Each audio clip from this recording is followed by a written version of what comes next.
one of our colleagues, Samuel, has said, if Enugu State was a house, it is being completely renovated. And we also have the International Conference Center, 95% completed. People are excited about it. People are excited to see what this is going to mean for the good people of Enugu State and even the Southeast in general. The project manager at the International Conference Center in Enugu has revealed that the project is 95% ready. The Enugu State government, corroborating its readiness, maintains that it will be ready this month. Residents who observed development at the center expressed profound joy at the progress made. They praised the governor for his commitment to reviving the center. The question now is, how can the ICC reach its full potential? A respected name in the business of hospitality and CEO, The Plug, Chop 1, Chop 2, Ozo Philip Kobinu Maduekwe, joins us now to share his perspective. Good morning, sir. Good morning. Good morning, did I get sir. it correct? Yeah. Welcome to the show, sir. Welcome. Yeah. So let's start. What's your initial reaction to the International Conference Center, to the project being taken up again? Because this has been an abandoned project for, I think, 2 administrations. Yeah, and 16, like 17 years. 17 years now. Right. It says an abandoned project for 17 years. And in, let's say, a year, it has now been almost completed. What's your initial reaction to take it some months back when we heard that it was going to be renovated? What was your initial reaction to it? And now that it's almost completed? Yeah, my initial reaction was a feeling of joy. Yeah, because for a while in Enugu now, you drive around the metropolis, see a lot of abandoned projects, buildings, which is defacing the city, you know, the cold city. This is one of the oldest cities. In fact, Enugu is over 100 years old, and it was mentioned as one of the resilient cities in the world, and there were things that are supposed to come with it, but the government there, I don't know how they didn't manage it well, so, but I don't know the position now. So there's a feeling of joy that I am alive to witness the robust trajectories taken up by His Excellency Barrister Peter Ndubuisi to finish projects, you know, showing continuity in government. So when we had it, it was like, you know, Let's be seen. The previous government, they'll just come and do some skirmishes, you know. Skirmishes, that's the gra-gra you do. Like in the Nigerian parlance, gra-gra you do before the main war. So, but this man went into the middle of the war. I mean, that guy is insanely audacious. I can say, Dr. Peter Ba, the guy is something else. I doff my hat for him. I am very proud to be in Enugu now, to witness this. I was born here in Enugu. I grew up here. I'm in the hospitality and tourism thing from a long time now. So the fact that I'm seeing this happen, I must have to take some little time now to mention certain things, you know. The International Conference Center is one. The Hotel Presidential is another one. All those things were abandoned, and it would just lie in the palace. Look at the infrastructure. I mean, the roads is doing the roads around, you know. And if you understand the role that travel and tourism plays in issues of investment and like foreign direct investment and enlarging the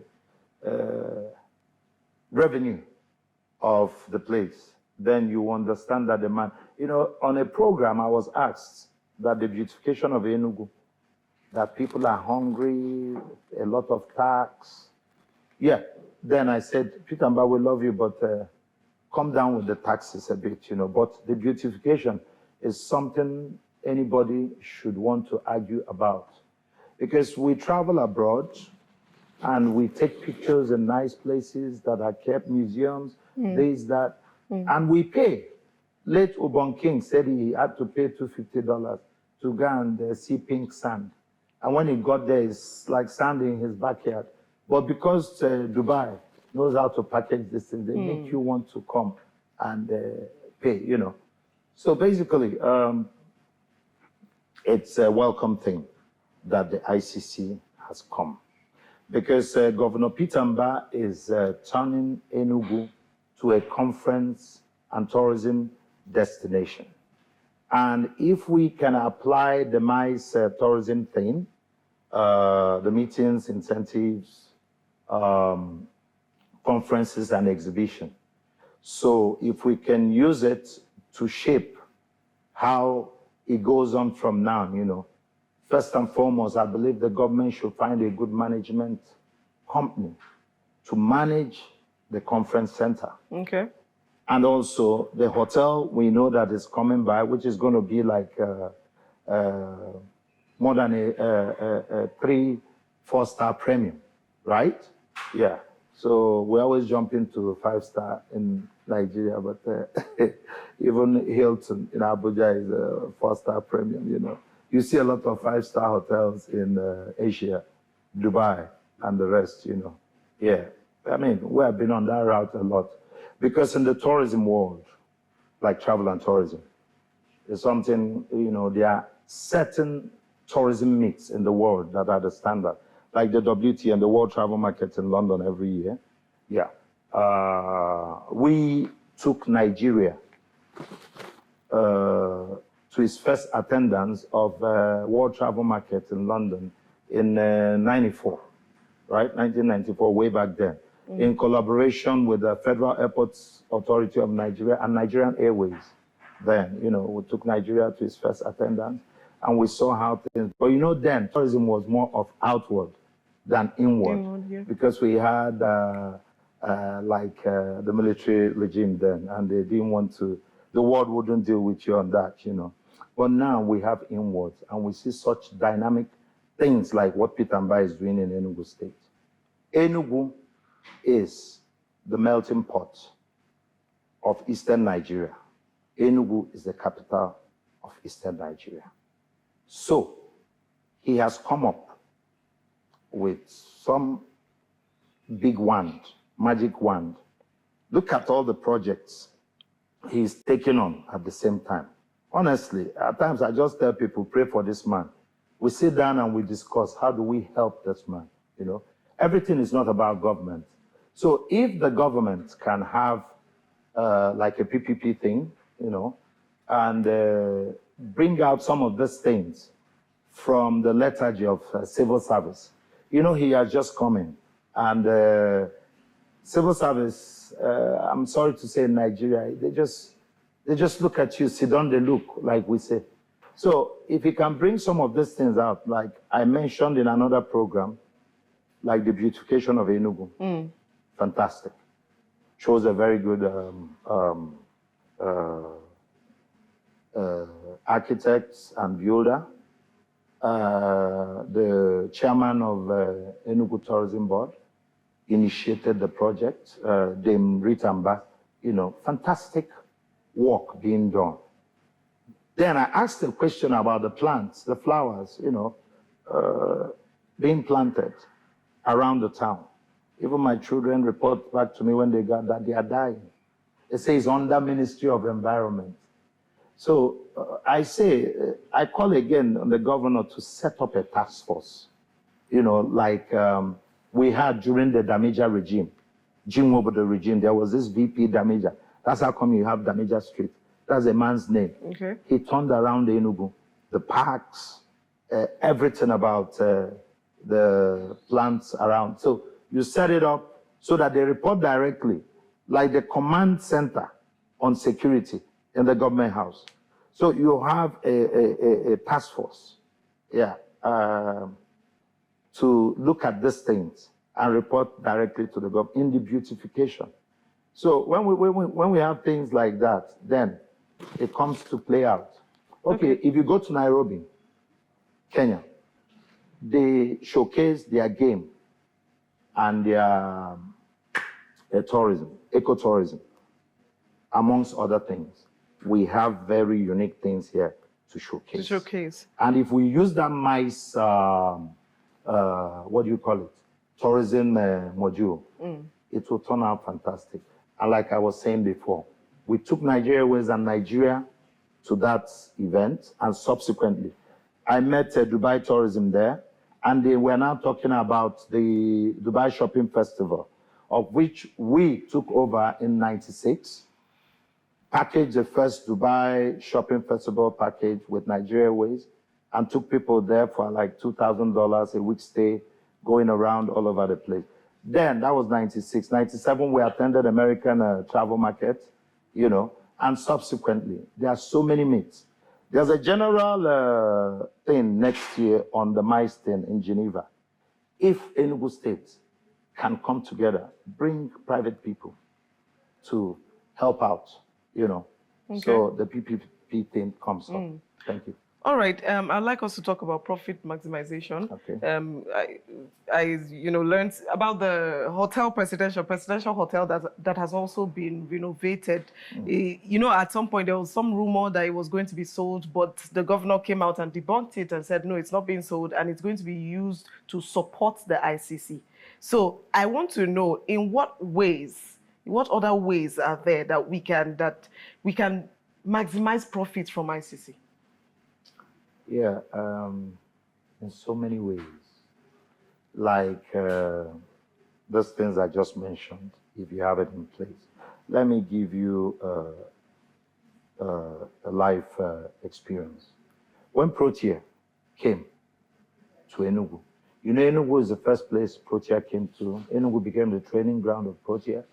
Luckily, to the glory of God, I was a preferred supplier to Protea. I came with them, you know, from Lagos to Enugu. The former chief of staff, Ms. Thomas Wobodo, was the chief accountant. And we had British South African Roger Gardner running the place. And there was a conference, a political conference, and the government was not paying the bills. So they left that money to come to town. The man locked the whole rooms with the late Ohanes, the chairman, Iwanyanwa, and the rest locked out. And the governor, His Excellency Chimaru Kennaman, was very miffed. So he rushed to go and know what is wrong with that white man. When he got there, the man stood his ground and said, His Excellency, I came to run here for you to make money. And if you don't make money, there's no point of being here. So let governments learn how to pay. Government themselves learn how to pay. Yeah, learn how to because pay. I was still thinking to ask about what other kinds of events will be held there. Yeah. Okay. Hold on. So, most distinguished Ike Kweremadu was the chief of staff. He was sent to go and get the money, and they paid. And from there, Protea took off, and they made so much profits, right? So there are so many other things like the International Conference Center.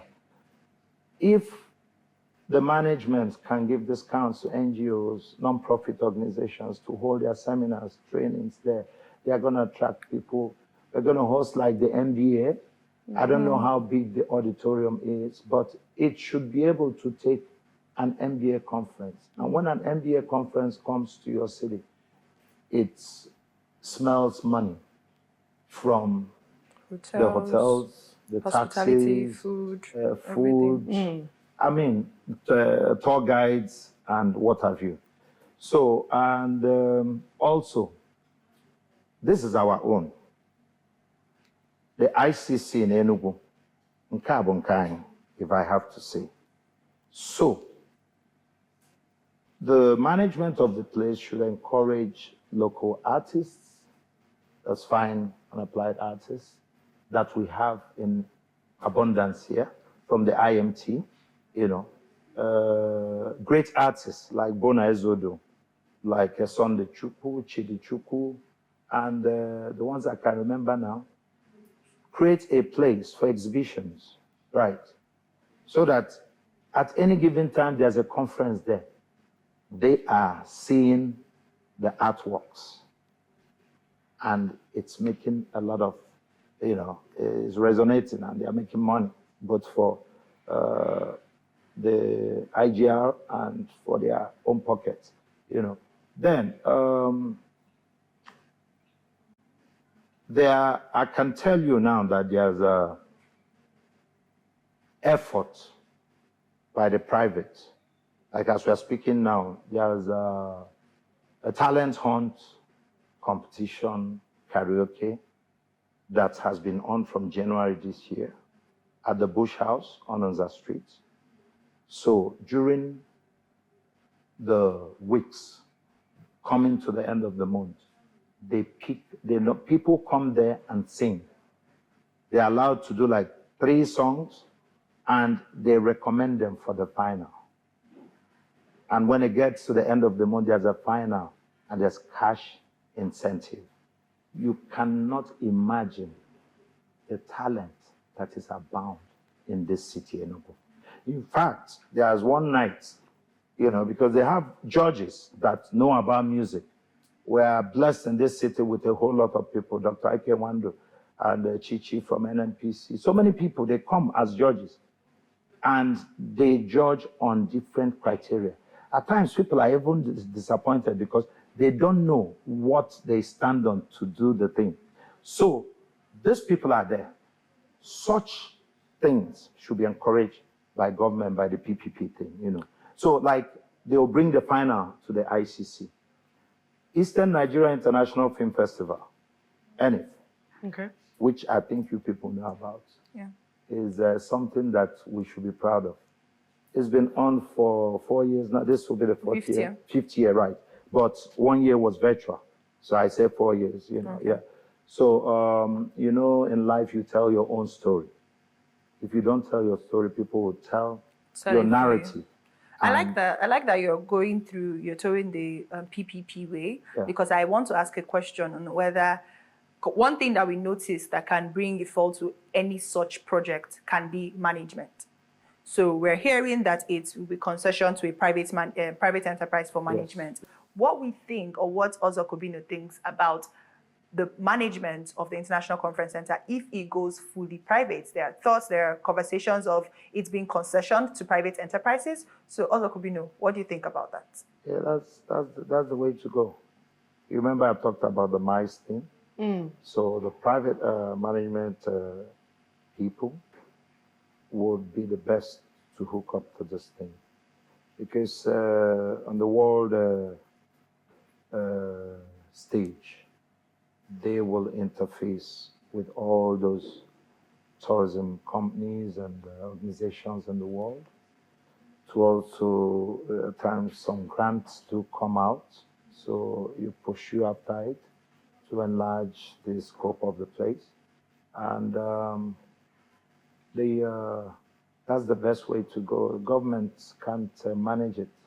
So the best thing is to concession it out. And we have links, like I mentioned before. We've been in this thing since 95, you know. So I was born here. I am Enugu. So if we are brought in as a team, which the government can do, have a fusion of a group of people. We have great artists, great musicians, people that have passion, right? So if the team can be selected to work with the governor and the management company coming for, it's not only the ICC, the 3, 4-star premium coming up inside the ICC. You know, there's a hotel coming up there. It's coming up at an alarming speed, you know. The Hotel Presidential is being renovated. Nikki Lake is being renovated. So many people are bringing it back to Enugu. I just ate at a place, Ants, a bistro, and I heard you guys were there. Yeah, we were there. You love the food? Yeah. Lovely. I know you're a foodie and you're a good chef, you know. So, is it fashion? Is it the governor just opened the garment, the vice president came to open, and we have great names in Enugu that can stand anywhere, New York, Milan, Paris, and London. Like what I'm wearing today is here in Enugu. AFAM, Africa's finest authentic masterpiece, you know. I'm proud to talk about it because they dress me up. And I'm proud anywhere I go to people, even when I came in, you people talked about it. And with the coming in of Afia, I must have to talk about it. Afia TV, radio, and cinema. Honestly, we are not waiting for any other thing. It's time for us to soar, you know. So Afia's coming here has given an opportunity for creatives, people in this industry to blow up. Before you needed to go to Lagos, be begging the Kenny and co, you know, to fix you in. You know, in those days, that was what we saw with P Square. Then when they were coming out newly till they were hot on the West African scene, they had to bring them home knowing that it's theirs. So this is ours. For the management of Afia to consider it good to come to Enugu. In sync with the state government and how the present governor is working with all the things. I don't think, in fact, in the next 2 years, Enugu will be the envy of countries, not even states. And also, we need to promote the local governments, which are the last tier of government, to bring up cultural incentives, dances, which we are known for. The Igbo voice. So they can bring ideas, competitions, and it will be hosted there, and a whole lot. And we also need to do this, what do you call it? Exchange, what do you call it? You know, exchanging services and what have you with other states, like Benue State. Partnerships. They have this partnerships. Yeah, they have this cat, very famous cat dance. You know, one man was trying to explain what happens when that dance. So Enugu can send Adanta, you know, and the Enugu cultural troupe over there, and they bring to us, and we learn from them. And also the carnival at Calabar. So we exchange program, yeah. We go there, steal some ideas. They come, they steal from us. At a certain time, all these things will crystallize to give the country Nigeria that name that we almost lost. But God has provided people like Peter Mba, His Excellency, Louis Simba, to have this audacious attitude, and also Alex Oti in Abia. And if the other 3 other governors can, you know, learn, by a certain time, the Southeast will be a most sought after place. Look at Catalonia, going through almost what we are going through. You know, trying to have that independence, but Spain has not allowed. But did it stop them? No. They are not killing people. They are not telling people to sit at home, like what we just experienced last week. By the way, I have to use this opportunity to condole the family of the late minstrel, Iboja. Was one of the best guys. And that organic culture is something Enugu needs to really hit on and resonate it to the world, right? Yes. Boja was one of the disciples. Heavy guy, nice guy, but we thank God for his life. So, I want to ask a question. Sorry to cut you short also. But this sit-at-home culture in the Southeast, even though we see that it is gradually fading, it's gradually fading, but I must say that we're beginning to see a new pattern, which is sometimes irregular. We just hear because of the fear and the trauma that we've already faced or we're facing in the Southeast. So we can have unnamed people come out and say, hey, nobody should come out today, and the whole Southeast will obey, or certain states will obey. How do you think this is going to impact this international conference center? Being that there might be they might set a date for the conference center, because we saw this happen this week in Enugu State, and even last week in Enugu State, Monday and Tuesday last week, Monday and Tuesday this week. But I think the Tuesday one did not like successfully pull through and all of that. But what do you think is going to be the implication of this sit at home if it is not fully curbed on this international conference center? You wouldn't say if it's not fully curbed on it. If it's fully curbed for everybody, not only the International Conference Center. You know, we see a situation where people strike and put fear. Fear is what they use to intimidate people, and people will comply. Well, here comes Governor Barrister Peter Mba, who says, I don't have time for this. We have to move on. You know, we just have to move on. And the banks are open. Even this last week you were talking about, you know, one of the major things in commerce is when the banks are closed, but the banks are open since, they have always been open since Governor Peter Mba came. But, you know, people, there's a lot of waste of lives, you know, and the people just fear. But you notice that from 12 o'clock every of those days, and the last ones that were held, it was unsuccessful because look at the type of security apparatchik the governor has set up, the command center. In fact, the vice president was blown away, you know, when he came here. So I'm meant to understand that every vehicle that leaves Enugu and comes into Enugu now is on check. In fact, a lot of people don't even know, but people are picked up, you know, just like that. They don't need to make noise about it. The seeming peace that we have, because Enugu is the most peaceful place in the southeast. Am I wrong? Yeah. That's why we're having an Afia TV, the amshow this morning. So basically, the sit-at-home has done is damage to business in the southeast, but I'm happy people like this are coming up, you know. It requires security. And when you want to do security, you don't look at money. Security costs money. Yeah. So that's basically it, you know. Okay, so this should be my final question. I just want to know, how do you think that this project, the ICC and all the other things around it, how do you think it will impact local employment? I know that because there's this thing I kind of observed, especially with people here in Enugu State. Now, the governor is doing very, very big, you know, massive projects everywhere. Just and look around you. You're wondering if he will finish it. You know? Yeah. So now I hear people say things like, people tend to look at these things like, there's nothing in it for me in particular. Yeah, I've heard that conversation a lot. They will want to relate it with their current situation. Okay, on a bill, don't come.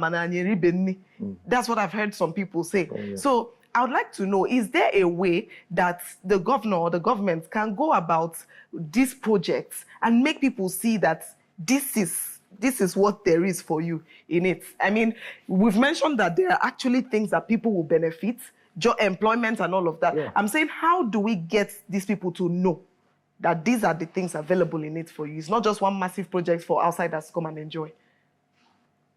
I think a periodic town hall, okay. Meetings, okay. You know, the governor interacting with press and stakeholders. Okay. Yeah. Then, like there's an Enugu marketing company, I know, headed by Mr. Mike. So let them be more visible.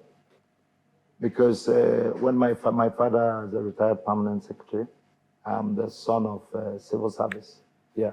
So let them go to the source, because the basic thing, like people now say, you know, people are hungry. The situation in the country is there, that the basic thing, food. Then last night I was discussing with somebody, he said, it's so painful that a man or a woman of means that took care of things before. That there was a man he was talking to, my friend said, and the man was saying, where do your children school? Can I come in through you to negotiate some credit?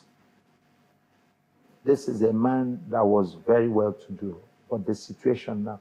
And when men hide to cry because the children are hungry and you're shouting on them for eating a morsel of bread, and when you can't pay school fees, that's what kills a man. Right now, the man is in the hospital, he had a stroke. 4 days after that.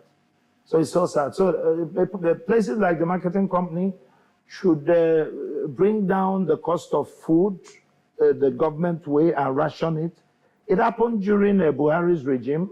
As a young boy, we went to Polo Field. You bring your family name and your address, and they'll assign you some things, milk, and you carry, we found it fun then. But we didn't know that in case of Adana,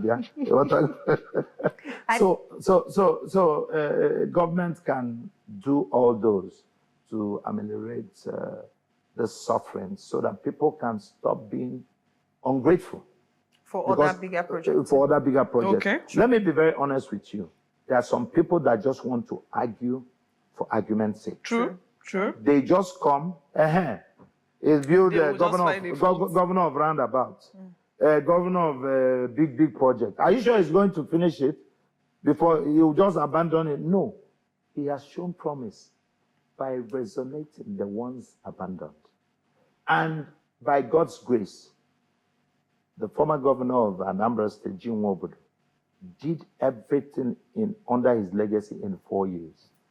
Peter Mba, in 1.5 years, has surpassed.